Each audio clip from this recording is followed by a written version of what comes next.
كل احترام للسيسي ولكل ابناء شعبنا مصر الحبيب، على راسه والله. كل احترام لهم لكل الشعوب العرب. حبيبي يا اسلام، حبيبي يا سيدي.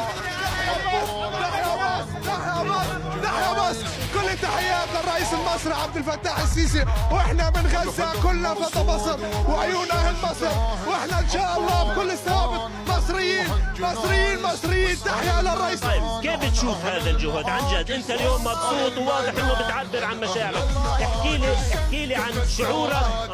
شعور عبد الفتاح السيسي اكثر واحد وقف معنا ومع القضيه الفلسطينيه، وطول عمرها مصر صاحبه القضيه.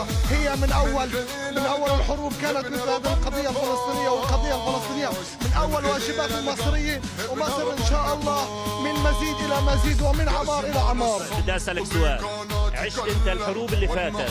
عشت 4 حروب. طيب ايش حسيت الفرق في هذه الحرب؟ الحرب هذه فيها فرق كبير. الرئيس عبد الفتاح السيسي وقف معنا، وهو انبادر وقف اطلاق النار، وقف اطلاق الصواريخ من غزه ومن اسرائيل، وان شاء الله مصر معنا الى الابد، وفلسطين رغم كل الجراح ومصريين رغم كل الجراح. شو بتحكي في هذا اليوم؟ هذا يوم نصر، هذا يوم عيد، هذا يوم تكبيرات. لا اله الله اكبر ولله الحمد. تحيا مصر، تحيا المقاومه، تحيا الشعوب العربيه كلها.